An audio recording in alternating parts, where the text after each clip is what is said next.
Bismillahirrahmanirrahim. Qala al-muallifu rahimahullah wa nafa'ana bihi wa bi ulumihi fid dharain amin. Dzukira annahu kana li ba'dil muluki 'abdun yuqaddimuhu ala ashkalihi wa aqranihi. Halaman 94 bawah. Selesai syair idza qulta ma adnabta. Nah sekarang Dzukira annahu kana li ba'dil muluk. Dituturkan sebuah cerita bahwasannya ada bagi sebagian raja-raja. Sebagian raja ini punya abdun, seorang hamba, yuqaddimuhu ala ashkalihi, di mana raja itu mengajukan sang hamba, si hamba ala ashkalihi, atas teman-temannya, wa aqronihi, dan kerabat-kerabatnya. Fasyaka ahlul iklimin, maka mengadulah penguasa daerah amilahum kepada pekerjanya atau kepada menterinya, ilal maliki, kepada sang raja. Faqala, maka berkata raja, takhayyaru man syi'tum, pilihlah oleh kalian man syi'tum, orang yang kalian kendaki, wal yahu, maka aku akan berikan kekuasaan pada orang tersebut, alaikum, atas kalian semua. Fakhtaru dzalikal abda, maka orang-orang memilih dzalikal abda, akan hamba itu. Lima ra'au, karena sesuatu yang melihat orang-orang mailal maliki ilaihi, kecenderungannya raja ilaihi, kepada si hamba.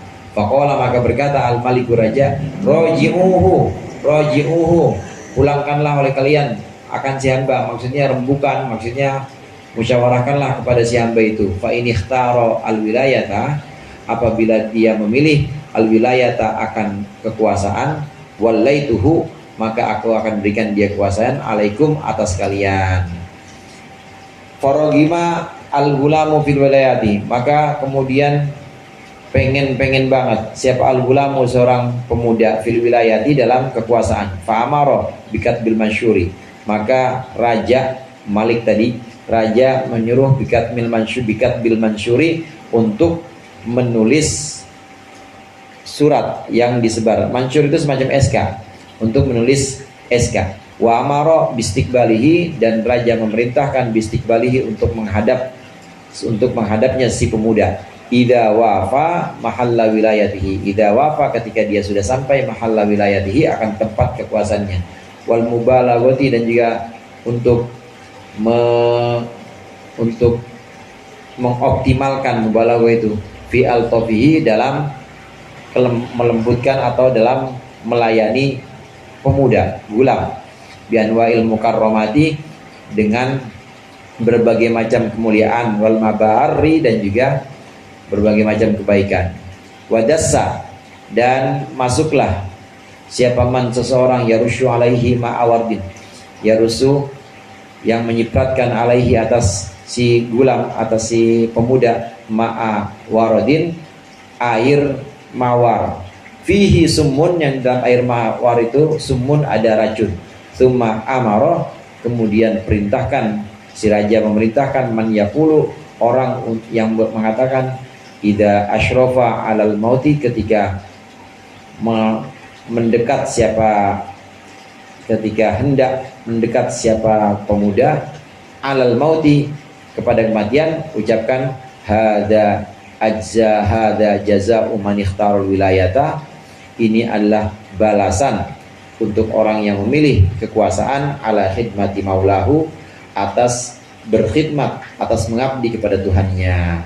Fa fi hada ibratun liulil absar, maka dalam cerita ini ibratun, ada pelajaran, liulil absar, untuk orang-orang yang memiliki akal, memiliki mata batin. Wa tafsiratun li arbabil i'tibar, dan juga ada pelajaran di arbabil i'tibar, untuk orang-orang yang memiliki i'tibar atau memiliki kecerdasan. Ini masih membahas tentang tujuan pokok dari tasawuf. Ulama-ulama sufi, tujuan pokoknya itu adalah menghilangkan hadun nafsi, atau menghilangkan kepentingan diri. Makalah yang sebelumnya kita bahas itu, jangan sekali-kali atau jangan kita pernah ngaku-ngaku yang bukan milik kita. Yang bukan milik kita ibadah yang membuat kita yang bisa ngaji, bukan kita yang bikin kita bisa ilmu, juga bukan kita yang bikin kita bisa. Tapi itu semuanya Allah. Jangan ngaku-ngaku kalau itu kebisaan kita dan milik kita, jangan. Nggak boleh. Kalau sudah ngaku-ngaku, maka akan ngikut yang lainnya.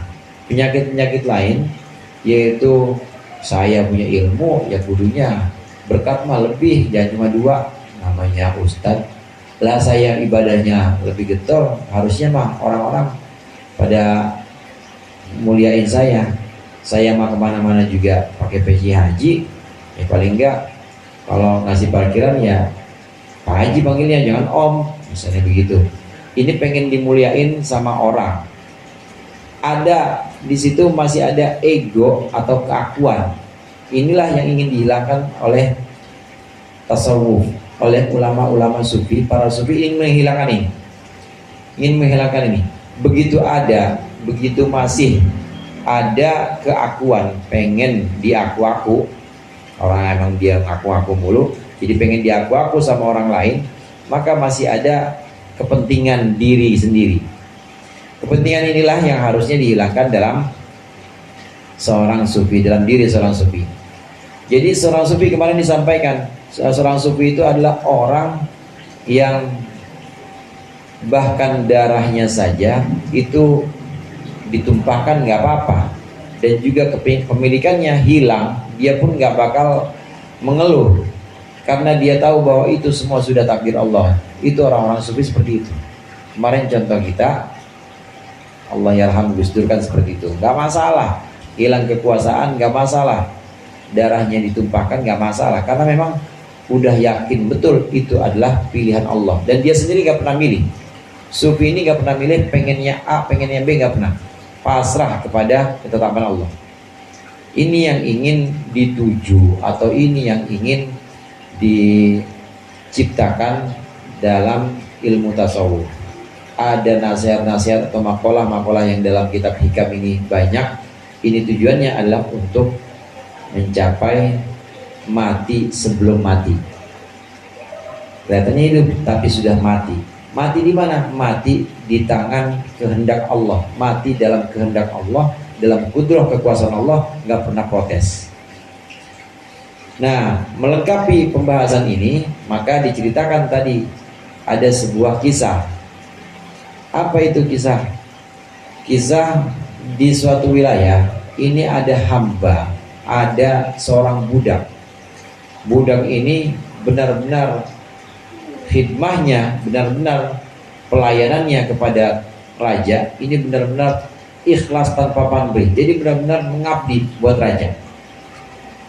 Saking rajanya ini memang tahu bahwa ini si budak ini benar-benar khidmahnya, pengabdiannya kepada raja ini benar-benar tanpa pamrih, maka mulailah raja ini dipromosikan. Ini saya punya seseorang yang akan saya angkat untuk menguasai satu wilayah, yang akan saya angkat untuk jadi gubernur, misalnya begitu. Karena saya tahu dia benar-benar pengabdiannya untuk raja dan untuk masyarakat. Dia ngopenin warga, dia juga ngurusin air tanpa pamrih, ngurusin semuanya tanpa ada yang bela apa-apa, dan juga bukan karena menjilat kepada raja, bukan. Ini saya pengen angkat dia. Udah ada omongan kayak begitu. Nah, pada satu waktu raja ini kemudian bilang, ayo pilih gubernur atau pilih pemimpin untuk kalian di daerah kalian. Pilih. Karena orang-orang sudah tahu pengabdian si budak ini, dan juga orang-orang sudah tahu bahwa raja ini hatinya cenderung kepada pemuda ini, cenderung kepada budak ini. Udah tahu bahwa raja sayang banget sama budak ini dan memang ketahuan kerjanya. Maka orang-orang pada milih si budak ini, milih si hamba ini. Nah, ya udah, saya setuju dan saya akan angkat dia sebagai gubernur atas wilayah kalian, kata raja. Nah, kemudian raja bilang, tapi coba rembukan dulu, bilang dulu sama orang itu, bilang dulu dengan hamba itu, gimana sekiranya kalau dia diberi kekuasaan untuk mengatur wilayah kalian. Setelah ngomong begini, ada seorang pemuda, ini orang lain lagi nih, anak muda, namanya anak muda kan ya, saya juga pengen nih kayaknya nih, jangan-jangan raja juga ngelirik saya juga pengen dikasih kekuasaan kayak hamba itu. Orang ini, pemuda ini pengen sekali diberikan wilayah atau kekuasaan atas satu daerah. Maka ini terdengar di kuping raja. Ya udah, kasih nih SK, kata raja. Kasih SK ini, gak usah hamba yang tadi yang diangkat nih, kasih SK ini buat pemuda yang tadi pengen banget jadi gubernur. Kasih SK, dikasih SK. Ada surat keputusannya, dia akan jadi gubernur. Kemudian diundang juga ke istana, kasih undangannya, suruh datang ke istana dan suruh menghadap sini. Raja punya siasat. Siasatnya itu, nanti sebelum bertemu, jangan bertemu dengan aku, silakan kalian yang temui dan kasih hidangan semua yang enak-enak, semuanya pelayanannya ini pelayanan yang benar-benar sempurna, kasih makanan. Tapi jangan lupa kasih racun dalam makanan itu, kata raja. Akhirnya dikasih racun, saudara. Ini udah orang-orang raja ini udah bermain di sini sampai di istana, kemudian dikasih semua pelayanan, makanan, minuman, dan di makanan minuman itu udah dicipratin air mawar. Air mawar itu kan air putih, tapi udah ada racunnya di situ. Makan pemuda ini, dia makan racun, akhirnya lama kelamaan udah hampir mati. Nah, menjelang kematian, kata raja, emang udah pesan sama raja, bilang sama dia, ini adalah balasan orang yang memilih kekuasaan dan ketimbang mengabdi kepada rajanya. Dia cuma memilih kekuasaan, tapi dia tidak mau mengabdi kepada rajanya. Kisah ini disampaikan oleh Syarih, oleh yang menjelaskan kitab Al-Hikam ini untuk pelajaran buat kita bahwa sesungguhnya kita mengabdi atau berkhidmah atau menyembah Allah itu harusnya kayak hamba tadi, jangan kayak pemuda. Harusnya kayak hamba tadi. Hamba tadi benar-benar tanpa pamrih. Ya, sholat kita, puasa kita, ngaji kita itu bukan pengen embel-embel dari Allah, nanti kalau udah ngaji Allah bakal kasih saya kalau saya udah rajin sholat Allah bakal kasih saya bahagia selamanya, masalah nggak bakal datang. Belum tentu, itu mah terserah Allah, mau datang ke mau kagak terserah Allah. Tapi kita ngabdi dengan menjalankan perintah-perintah Allah, menjauhkan larangan-larangannya, ini tanpa embel-embel apa-apa. Inilah gambaran si hamba ini yang nanti akan Allah angkat.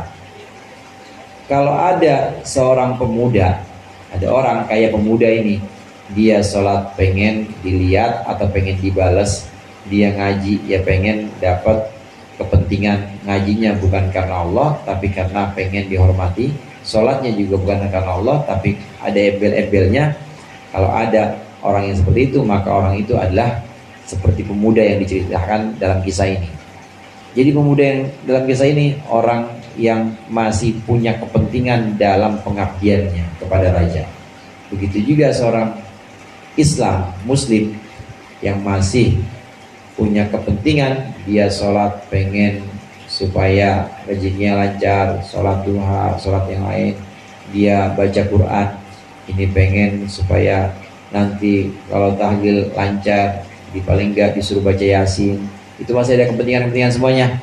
Kalau masih ada kepentingan semuanya, hati-hati. Ini berarti orang yang milih kepentingan seperti pemuda tadi pengen berkuasa, tapi dia lupa dengan berkhidmah atau dengan mengabdi kepada tuannya. Harusnya pengabdian. Namanya pengabdian itu, saudara, nggak punya pamrih apa-apa, tanpa embel-embel.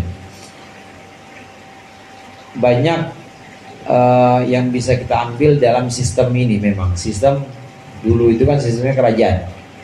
Raja itu biasanya punya abdi dalam. Keraton itu ada abdi dalam. Ini abdi dalam mau ditempatin di mana aja itu dia nggak masalah. Hamba-hamba atau abdi-abdi negara, abdi-abdi kerajaan ini mau ditempatin mana aja itu nggak masalah. Seorang abdi dalam atau seorang hamba ini ditempatkan dia di bagian sumur, ngurusin air aja deh pokoknya. Buat tamu-tamu, kalau ada tamu jangan sampai toiletnya ini kotor, kalau ada tamu jangan sampai airnya kurang.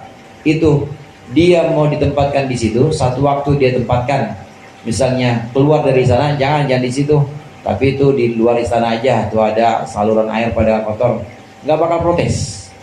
Itu namanya abdi dalam atau hamba yang sesungguhnya.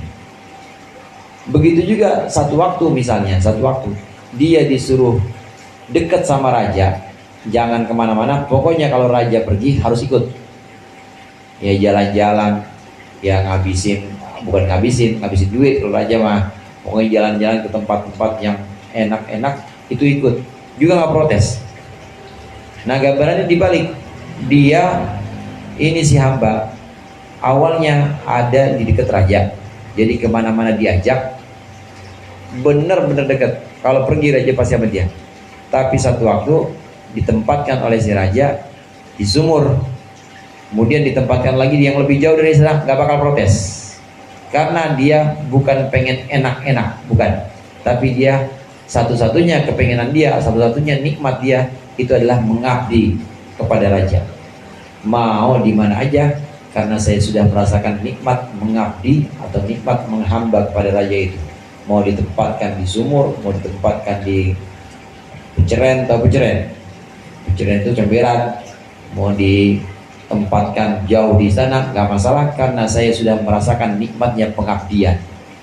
Nah begitu juga kita kalau udah ridho pada Allah, mau ditempatkan di mana aja, mau ditempatkan dalam kesulitan, mau ditempatkan dalam kelapangan, itu senyum aja, karena yang dilihat bukan enaknya posisi itu, bukan.